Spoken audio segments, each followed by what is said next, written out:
Hello दोस्तों, जय श्री राम, जय बागेश्वर धाम, जय बालाजी सरकार। कैसे हैं आप सब लोग? आशा करती हूँ कि सब लोग ठीक होंगे। आज मैं आपके लिए बहुत महत्वपूर्ण वीडियो लेकर आई हूँ और जिसको करने से आपको बहुत लाभ होगा। और हनुमान चालीसा का पाठ तो आप सब लोगों ने सुना ही होगा, और बहुत से लोग जो हनुमान जी के बहुत बड़े भक्त हैं या भक्त हैं, तो वो सब लोग क्या है, हनुमान चालीसा का पाठ जरूर हर दिन करते हैं। तो क्योंकि मैं भी हनुमान चालीसा का पाठ रोज करती हूँ, तो हनुमान चालीसा में जो एक एक चौपाई, उसका हर मतलब बहुत बड़ा मतलब होता है उसका। तो आज एक चौपाई है जिसका बहुत बड़ा मतलब है, उसके बारे में मैं आज आपको बताने जा रही हूँ। वो चौपाई है, जो सत बार पाठ कर जोए, छुटी ही बंदी महा सुख होए। तो इसका मतलब है कि जो व्यक्ति हनुमान चालीसा का 100 बार पाठ करता है तो उसके सारे बंधन छूट जाते हैं और वह सुख प्राप्त करता है। तो अगर किसी व्यक्ति को सुख प्राप्त करना है या मतलब वो दुखी है किसी चीज़ किसी प्रकार से, आज वैसे भी आजकल बहुत से लोग किसी न किसी बात से दुखी होते हैं, तो हनुमान चालीसा का पाठ करने से मन में एक शांति, अलग ही एक ऊर्जा, शांति और मतलब कोई हारा हुआ व्यक्ति भी अगर हनुमान चालीसा का पाठ कर लेता है तो उसकी बहुत सारी परेशानियां ठीक हो जाती हैं। आपने देखा भी होगा, कभी हम लोगों को कोई भी प्रॉब्लम होती है तो हम सबसे पहले हनुमान चालीसा का पाठ करते हैं। जो भी हनुमान भक्त हैं या जो सनातनी हैं, हिंदू हैं, वो सबसे पहले बालाजी का या हनुमान चालीसा का पाठ करते हैं। तो उससे क्या होता है कि जो परेशानी होती है वो ऐसा लगता है कि कम हो गई है। तो इसी के बारे में, अगर आपने 100 हनुमान चालीसा का पाठ किया है, और पहले तो मैं बताऊंगी इसको करने से क्या होता है। अगर आपने 100 हनुमान चालीसा का पाठ अगर आप करते हैं तो उससे आप पहले तो आप सारे बंधनों से मुक्त हो जाते हैं, मतलब किसी प्रकार का कोई बंधन है या कोई प्रकार की परेशानी है। और फिर दूसरी बात, किसी न किसी रूप में आपको बालाजी हनुमान जी किसी न किसी रूप में आपको दर्शन देंगे, जैसे बानर रूप में, साधु रूप में आपको जरूर दर्शन देंगे। अगर आप नियम पूर्वक 100 हनुमान चालीसा का पाठ करते हैं तो आपको बालाजी महाराज या हनुमान जी आपको जरूर दर्शन देंगे। और इसका करने का तरीका क्या है, इसका जैसे हम नॉर्मली हनुमान चालीसा रोज करते हैं, एक दीपक जलाते हैं सामने, तब हम हनुमान चालीसा का पाठ करते हैं, आसन पर बैठते हैं। तो 100 दिन हनुमान चालीसा का पाठ करने का नियम भी यही होता है। इसमें क्या होता है कि आप सबसे पहले हनुमान चालीसा का पाठ करने के लिए अपने मतलब शुद्ध वस्त्र, एक मतलब लकड़ी का पाटा लें, उस पर लाल कलर का कपड़ा बिछाएं। और उस क्योंकि हनुमान जी को लाल कलर, सिंदूरी कलर, ये बहुत ही उनके पसंदीदा कलर होते हैं। तो मैं चाहूँगी कि सब लोगों से, क्योंकि मैं भी जब भी हनुमान चालीसा का पाठ करती हूँ या हनुमान चालीसा का 11 दिन का संकल्प करती हूँ, तो मैं क्या है, लाल रंग का वस्त्र ही लेती हूँ। तो मैं आप लोगों को भी यही कहूँगी कि लाल रंग का वस्त्र लें। उस पर हनुमान जी की, अगर पंचमुखी हनुमान जी हैं तो और भी अच्छा है। यदि नॉर्मली हनुमान जी की तस्वीर है और यदि बागेश्वर बालाजी महाराज की तस्वीर है तो भी बहुत ही अच्छा रहेगा। तो आप एक पाटा लें, उस पर लाल रंग का वस्त्र बिछाएं और फिर हनुमान जी की मूर्ति या तस्वीर, आपके पास जो कुछ भी है, उसको रख दें और बगल में तांबे के लोटे में जल भर के रख दें। और उसके बाद हनुमान जी को शुद्ध घी क्या किस चीज़ का होना चाहिए, गाय का घी होना चाहिए। क्योंकि आपने हमेशा पढ़ा होगा कि साधु संत या कोई किसी से भी सुना होगा, हनुमान जी को शुद्ध गाय का घी बहुत ही पसंद होता है। और अगर शुद्ध गाय का घी नहीं है तो आप सरसों के तेल का दीपक जला सकते हैं।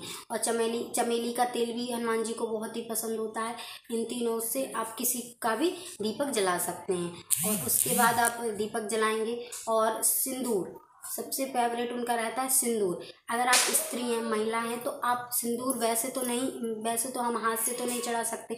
अगर आपने उनको भाई के रूप में या पिता के रूप में माना है तो आप छोटे सा कॉटन रुई का कपड़ा लें, उसमें मतलब थोड़ा सा सिंदूर लें अपने हाथ में और लगा के उससे लगाएं। तो उससे ये रहेगा कि हम मतलब हाथ से हनुमान जी को छुएंगे भी नहीं और हमारा तिलक भी लग जाता है, सिंदूर भी अर्पित हो जाता है। उसके बाद उनको फूल, लाल रंग के फूल बहुत पसंद होते हैं, तो लाल रंग के पुष्प अर्पित करें, पान सुपारी ये सब लें। और हवन, हवन भी करना चाहिए। पहले आप जैसे अब हनुमान चालीसा का आप 100 दिन का हनुमान चालीसा का पाठ करने जा रहे हैं तो सबसे पहले राम स्तुति, क्योंकि हनुमान जी राम के भक्त थे तो राम स्तुति। तो वैसे भी हम नॉर्मल दिन में भी अगर हम हनुमान चालीसा का पाठ करते हैं तो सबसे पहले राम स्तुति करते हैं। राम स्तुति करने के बाद उसके बाद हम हनुमान चालीसा का पाठ करते हैं। और तो हमेशा पहले राम स्तुति करें फिर हनुमान चालीसा का पाठ करें। अब आपने ये सब हो गया है तो आप बैठ के फिर उसके बाद हनुमान जी की, जैसे आपने राम स्तुति की, हनुमान चालीसा का पाठ किया और आरती भी आरती करें हनुमान जी की। और पहले जो दीपक आपने हनुमान चालीसा के लिए जो दीपक जलाते हैं वो वाला दीपक नहीं, अलग से आप दीपक लें जिससे आपको आरती करना है, वो दीपक आप अलग से अर्पित करें। और उसके बाद हवन सामग्री में आप घी, चीनी और जो हवन के लिए जो आप वो मार्केट में भी उपलब्ध हो जाती है, हवन सामग्री मिल जाती है, वो लें, उससे आप हवन करें। और हवन करने के बाद आप मतलब आपका पूरा हो जाएगा, पूरा कंप्लीट। अगर अच्छे से बिल्कुल मनोकामना आप अपनी जो भी आपको मनोकामना है वो बोल देते हैं, फिर उसके बाद आपकी सारी मनोकामना, जैसे आपने जैसे ही 100 दिन का हनुमान चालीसा का पाठ पूरा किया तो आपकी सारी मनोकामनाएं, जो आपकी मनोकामना है वो पूर्ण हो जाती है। और इसको करने के नियम होते हैं, जैसे जब भी आप ये कर रहे हैं हनुमान चालीसा का 100 दिन का पाठ कर रहे हैं, आपके पास विपत्ति, तो आप शुद्ध शाकाहारी रहें। मतलब किसी प्रकार का यहाँ तक कि लहसुन प्याज भी नहीं खानी चाहिए, क्योंकि जब भी हम हनुमान जी की पूजा करते हैं तो हमें शुद्ध रहना पड़ता है। नॉर्मली दिन में तो चलो जो ये प्याज लहसुन या कुछ भी ये चीज़ें खाते पीते हैं तो उनको वैसे नॉर्मल दिन में तो वो, लेकिन जब भी अगर हमने 11 दिन का संकल्प लिया तो 7 दिन का हनुमान चालीसा का संकल्प लिया, 7 बार हनुमान चालीसा का पाठ का संकल्प लिया है, तो भी हम इन चीज़ों से दूर रहना चाहिए। और मतलब इसमें नियम बहुत होते हैं, हनुमान जी की पूजा पाठ में नियम इतने होते हैं कि उनको करना चाहिए। और अगर हमने वो नियम नहीं किए तो फिर हमारी मनोकामना पूर्ण नहीं होती। फिर सब लोग कहते हैं हमने इतना किया, इसके हमारी मनोकामना पूर्ण नहीं हो रही है, ये हो रहा है वो है।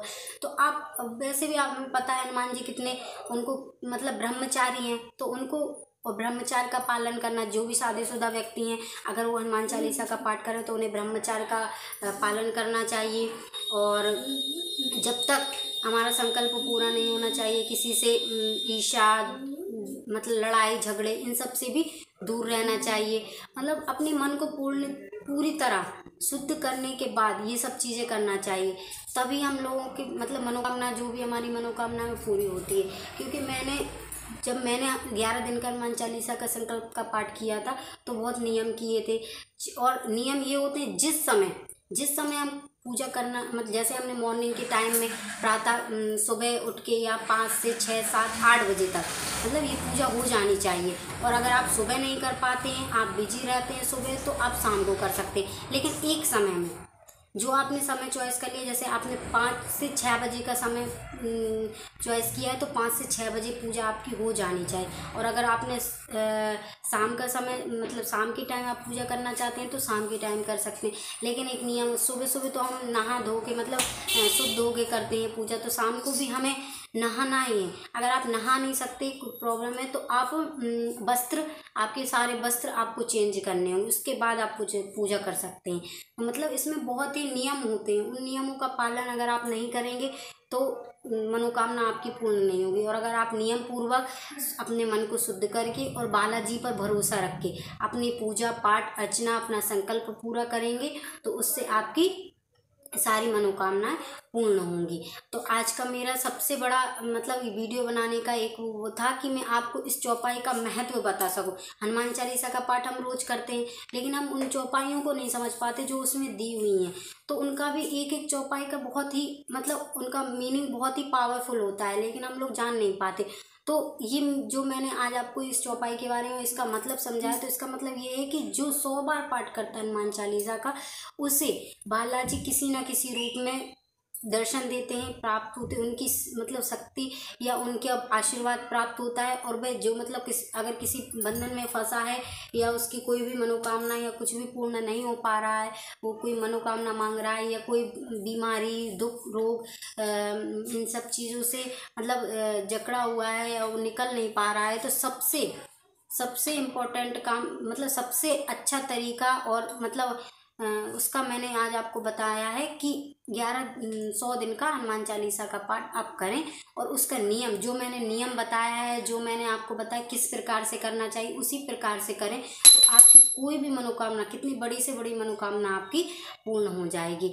और मेरा वीडियो आज मैंने आपको सब कुछ समझा दिया है और मैं चाहती हूँ कि आप मेरे वीडियो को पूरा देखें, शेयर करें, मेरे चैनल को सब्सक्राइब करें और मेरे वीडियो को लाइक करें। जिस प्रकार से आपने मेरे आगे जितनी भी वीडियो को प्यार दिया है, उसी प्रकार से मेरे इस वीडियो को भी प्यार दें और ज़्यादा से ज़्यादा इस वीडियो को शेयर करें। Thank you.